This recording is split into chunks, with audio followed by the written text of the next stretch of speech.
자, 논리적으로 충분히 설명을 드려야 한다는 것보다 여러분들이 지금 듣고 계신 이 내용을 잘 간추려 가지고요. 주위 사람들에게 한덕수 탄핵시켜야 한다. 충분히 법적 근거가 있다. 이 사람이 이렇게 지가 좌지우지할 만큼 권한 가진 거 아니다라는 거 명확하게 하면서 탄핵시키자. 탄핵이 지금 국정을 안정화시키는 첫 번째 길이다라는 생각 제가 계속 들고 있습니다. 그래서 저희들이 이제 지난 금요 토요일 날 인터뷰를 통해서 밝혔지만 자, 헌법재판소의 결정만 기다릴 게 아니고 정말로 국민투표를 통해서 윤석열을 파면하는 방법이 있다라고 했던 부분에 반향이 엄청 컸습니다.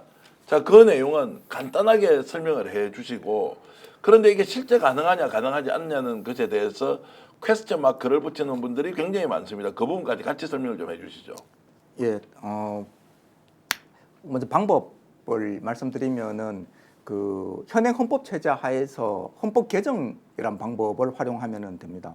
그래서 그 저번에 인터뷰 때도 제가 말씀드린 바 같이 예를 들어서 현재 헌법은 그대로 두고요. 다른 게 들어가면 이제 논의가 복잡해지고 길어지니까 헌법은 전체는 손대지 말고 그냥 붙이게 조항 하나 만들어서 대통령 윤석열은 이 헌법 시행과 동시에 뭐 파면된 것으로 본다. 대통령 윤석열은 이 헌법 시행과 동시에 파면된 것으로 본다. 뭐 이러한 조항만 하나 만들면서 그것을 개헌안을 발의를 해서 개헌안이 발의가 되면은 공고기간을 20일 이상 거쳐야 되는데 발의되고 난 다음 60일 이내 국회에서 의결을 합니다. 그러면은 발의하고 직후에 공고하고 나서 곧 의결을 해서 그리고 30일 이내에 국민투표를 하도록 되어 있습니다. 그러면은 국회의원 선거권자 과반 이상 참여해서 과반이 찬성하면은 해당 헌법 개정안은 확정됩니다. 네. 그래서 이러한 과정을 통해서 하게 되면은 그 여러 가지 장점들이 있습니다. 그 지금 헌법재판소의 어떤 그 불확실성을 좀 덜 수 있고요. 그 다음에 무엇보다도 정치적인 방법으로 해결하는 것입니다. 사법 관료의 손을 거치지 않고 주권적인 방식을 통해서 참여해서 이루어지는 것이기도 하고요. 그리고 또 그 지금 현재 이루어지고 있는 탄핵 심판하고 이 탄핵 심판에 아무런 영향을 미치지 않고 오히려 이것과 함께 병행해서 할 수 있는 그런 장점들이 있습니다. 그리고 또 헌법 개정안에 대한 국회의 의견은 기명투표로 이루어지기 때문에 그 과정에서 어떤 국회의원이 이것에 대해서 어떤 판단을 하는 것에 대해서 즉 의회 권력에 대한 주권적인 감시, 통제의 계기도 마련할 수 있습니다. 그리고 그 이제 당위적으로는 그렇고요. 그 정치적으로는 이제 뭐 제가 길게 말씀드릴 수 있는 것은 아닙니다만은 저는 이제 이런 생각을 해봅니다. 그 대통령을 사법 관료라고 거칠게 말하면 사법 관료라고 할 수 있는 헌법재판관 손에 맡겨서 퇴진시키게 하는 이것에 또 합의한 국회의원이 204명이었습니다.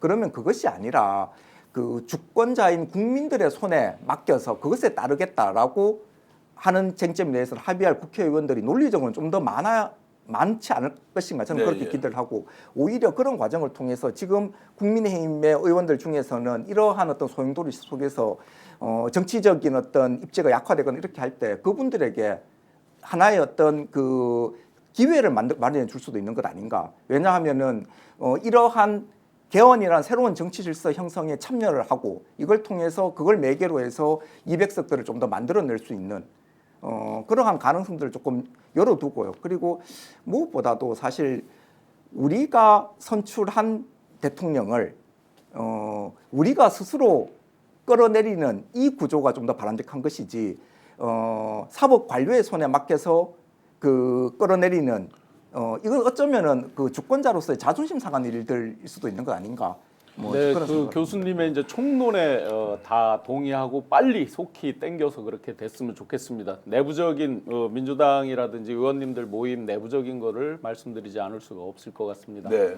크게 이제 투 트랙의 모임이 이루어졌습니다. 그 탄핵에 대한 부분 그리고 임기 단축까지 포함해서 이제 개헌에 대한 부분에서 양쪽으로 겹쳐 있는 의원님들도 많으시고 그래서 엊그제 이제 35분이 모여 있는 톡방에서 이 지금 교수님의 견해에 대한 여러 가지 이제 의견들이 있었습니다. 자, 이 말씀은 이제 민주당 플러스 야권에 있는 예, 국회의원들 야권에. 35명이 예, 예. 모여 있는 단톡방에서 네, 저는 이제 이게 원외가 예. 2분 정도 들어가 있는 자, 중에서 여기서 이제 그러면은 자 개헌을 통한 국민투표로 윤석열을 파면시키자라고 네네, 하는 굉장히 예. 교수님 의견을 그대로 스픽스를 예. 어느 분이 이제 끌어서 예. 의견 제시를 했고 예, 예. 그에 대해서 이제 기본적으로 이렇게 됐으면 좋겠다는 마음은 다 마찬가지인데 예. 현실적으로 이게 잘못 우리가 지금 이제 상대방이 워낙 이제 요령으로 악용을 하다 보니까 시간 끄는데 악용이 될지 모르겠다. 공고기간 이런 것도 빨리 땡기면 좋은데 이제 그 부분이 악용되는 부분이 있고 또 한 가지는 결정적으로 이제 개헌이잖아요. 네. 3분의 2가 어쨌든 동의가 돼야 되는데 우선 첫 번째로 과연 그러면 야권의 단일 대우는 이 건에서는 유지가 될 거냐도 또 퀘스천이 있습니다. 그 다음에 8명을 다시 또 이제 어떻게든지 끌어들여야 되는데 네. 이 상황에서 이 건을 놓고 8명이 할 거냐는 또 퀘스천입니다. 왜냐하면 그들이 탄핵에 대해서는 동의를 하지만 어떻게든지 아직도 자기들이 정권을 잡는다는 미몽에서 깨어나오지를 못하다 보니까 시간을 끌어서 어느 정도 전열을 정비할 생각들을 하고 있거든요. 그들이. 이런 현실 때문에 결국 개헌 종족수인 3분의 2를 만드는 부분에 대해서 만약에 이게 안 되면 또 협상하다 시간만 끌어지고 이런 현실적 우려 때문에 여러 경론들이 있는 상황입니다. 제가 이제 그거 말씀드린 것은 그냥 저 두 가지만 말씀드리면 먼저 그 현실적 가능성 차원에 있어서 지금 걱정하시는 것이 헌법재판소의 탄핵 심판에 영향을 미치지 않을까 네. 이거지 않습니까? 실제로 그것도 있죠. 예. 네. 왜냐하면은 그게 영향을 안 미친다면은 이건 어차피 옵션이니까 네. 네. 그렇지 않습니까? 그러면은 헌법재판소는 이거와 상관없이 헌법재판 이제 그 탄핵을 소추한 것은 굉장히 잘한 일입니다. 왜냐하면 지금 당장 권한 행사를 정지시킬 필요가 있었으니까. 그래서 탄핵의 트랙에 일단 들어간 것은 저는 민주당이 잘했다 이렇게 생각을 하는데 지금은 이제 헌법재판소의 시간이거든요. 그럼 이 헌법재판소는 이 사법기관이 나름의 어떤 법적 논리를 가지고 이걸 판단할 것이니 이것에 부정적으로 영향을 미치지는 않을 것이다. 그리고 영향을 준다고 한다면은 오히려 그렇게 해서 개헌의 속도가 빨라지면 여기서도 사실은 빨리 결정을 내리거나 이렇게 하는 것을 견인할 가능성이 저는 있는 거 아닌가 이런 생각을 하고요. 그런데 그것보다 좀 더 근본적으로는 제가 이제 그 국민투표를 매개한 개헌이란 방식을 통해서 이 사태를 정리하고 해결하자라고 이야기 드린 것은 가능성, 현실성 이것보다도 이것이 더 제가 보기에는 더 원칙적이고 더 마땅하다고 생각을 합니다. 저는 네. 이제 그 뭐 경험학자가 아니니까 이제 헌법에 기초해서 어떤 행위에 대한 정당성 여부를 판단하는 규범학자, 헌법 연구자이니까 그런 관점에서 본다면은 지금 현재 우리 국민들 대부분의 요구는 조속한 대통령 윤석열의 퇴진과 맞습니다. 헌정 질서의 정상화지 않습니까? 네. 그러면 빠른 퇴진과 이러한 권한 대행이라는 비정상적인 상황을 빨리 종식시키고 빨리 정상적인 헌법 예정하는 권한 질서를 만드는 데 있는 것이라면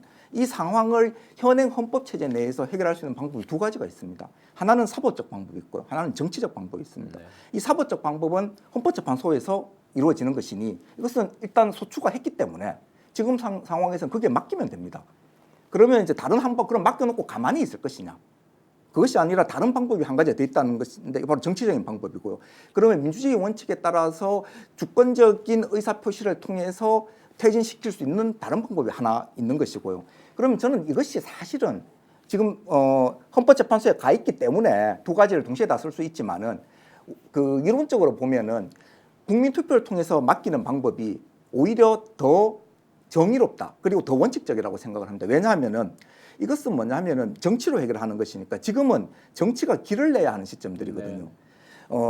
정치는 결국은 미래에 향한 어떤 질서를 형성하는 것이고 사법은 형성된 질서의 산물인 규범을 구체적 분쟁과 관련해서 소극적이고 보수적으로 적용하는 것에 그치는 것이거든요.